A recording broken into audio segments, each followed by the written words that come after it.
शरणागत पाप पर्वतं गणयित्वा न तदीय सद्गुणम् अनुमप्यतुलं हि मन्यते सहजानंद गुरुं भजे सदा।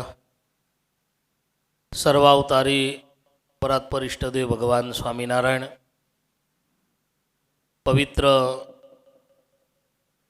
चैत्री समयाમાં એકાદશીને દિવસે અક્ષરધામ તુલ્યા વડતાલ અને એમાંય પવિત્રાનંદ સ્વામી કૃત આ સભા મંડપમાં દિવ્ય ચાલી રહેલ કથાના વક્તા નવયુવાન વિદ્વાન પૂજ્ય શાસ્ત્રી સ્વામી પ્રિયદર્શનદાસજી, વડતાલ લક્ષ્મીનારાયણ દેવ પીઠાધિપતિ સનાતન ધર્મ ધુરંધર આચાર્ય પ્રવર 1008 શ્રી રાકેશ પ્રસાદજી મહારાજ શ્રી, સભામાં ઉપસ્થિત વડતાલ મેનેજિંગ ટ્રસ્ટી બોર્ડના ચેરમેન પૂજ્ય દેવસ્વામીજી, સત્સંગ મહાસભાના પ્રમુખ પૂજ્ય નૌતમ સ્વામીજી, આ સમગ્ર સમયાનું આયોજન જેમના માધ્યમથી થયું છે એવા સદગુરુ શાસ્ત્રી સ્વામી વિશ્વવલ્લભદાસજી, પૂજ્ય શ્રી વલ્લભ સ્વામી, શાસ્ત્રી સ્વામી ધર્મ સ્વરૂપદાસજી, પૂજ્ય શાસ્ત્રી સ્વામી હરિઓમ પ્રકાશદાસજી,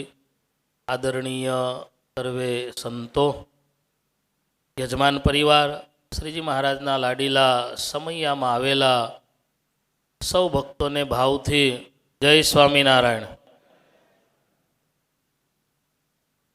શ્રીજી મહારાજે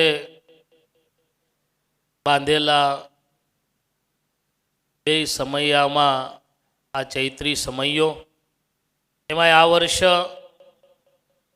શિક્ષાપત્રી લેખનને દ્વિશતાબ્દી 200 વર્ષ થતા હોય અને આચાર્ય સ્થાપનને 200 વર્ષ થતા હોય, બંને સમન્વય દ્વિશતાબ્દી આ વર્ષ ચાલી રહ્યું છે અને એ અંતર્ગત સુંદર મજાનો આ ચૈત્રી સમયો, એમાંય આજે પવિત્ર એકાદશીનો દિવસ।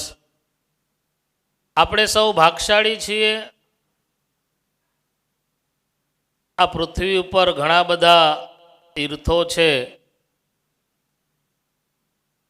ભગવાન સહજાનંદ સ્વામી આ જીવના કલ્યાણને માટે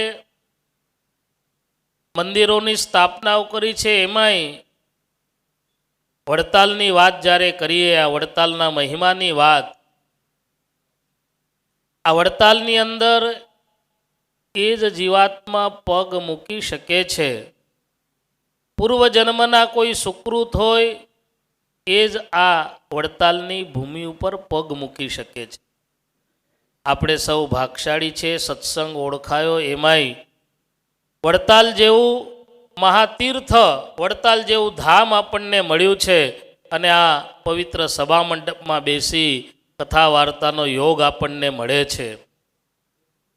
આજે યાદ કરીશ બે મહાપુરુષોને જેમની સ્મૃતિમાં, જેમના આશીર્વાદથી અક્ષર નિવાસી મોટા ગુરુ શાસ્ત્રી સ્વામી હરિવલ્લભદાસજી હોય, શાસ્ત્રી સ્વામી હરિચરણદાસજી હોય, પુરાણી સ્વામી હરિવલ્લભદાસજી ને શાસ્ત્રી સ્વામી હરિચરણદાસજી, આખી જિંદગી આ મહાપુરુષોએ વડતાલ માટે સમર્પિત ભાવથી આ સત્સંગને જીવન સોંપ્યું અને એમની સ્મૃતિમાં કહેતા એમના આશીર્વાદથી એમનું મંડળ પૂજ્ય વિશ્વવલ્લભ શાસ્ત્રીજી હોય, પ્રિયદર્શન સ્વામી, એમનું મંડળ દ્વારા જ્યારે આવો સુંદર મજાનો સમયો થતો હોય, આજે પવિત્ર એકાદશીનો દિવસ છે।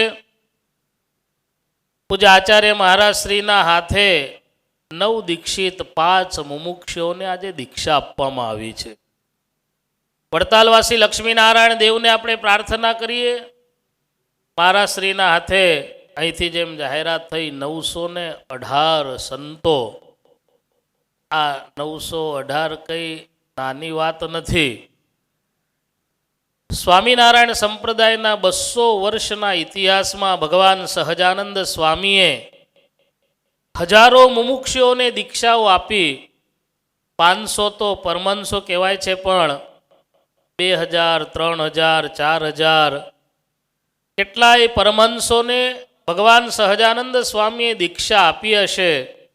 એ પછી પરંપરામાં દરેક આચાર્ય શ્રીઓએ પ્રથમ આચાર્ય રઘુવીરજી મહારાજથી આરંભી અને કોઈએ 100 સંતોને દીક્ષા આપી હશે, કોઈએ 200ને આપી હશે, કોઈએ 150ને આપી હશે, કોઈએ 50 સંતોને દીક્ષા આપી હશે. આ 200 વર્ષના ઇતિહાસમાં પૂજ્ય રાકેશ પ્રસાદજી મહારાજે જેટલા સંતોને દીક્ષા આપી, મારા ખ્યાલથી લગભગ કોઈ આચાર્ય શ્રી આટલા સંતોને દીક્ષા નહીં આપી હોય. 900 ઉપરાંત સંતોને દીક્ષા આજે આપણે લક્ષ્મીનારાયણ દેવ હરિકૃષ્ણ મહારાજના ચરણોમાં પ્રાર્થના કરીએ. આ પવિત્ર વડતાલ જેવું ધામ છે, પવિત્ર આ સભા મંડપ છે. નવદીક્ષિત જે સંતો બન્યા છે એ સંતો કાયમને માટે વડતાલવાસી લક્ષ્મીનારાયણ દેવ સંસ્થાની સાથે જોડાયેલા રહે.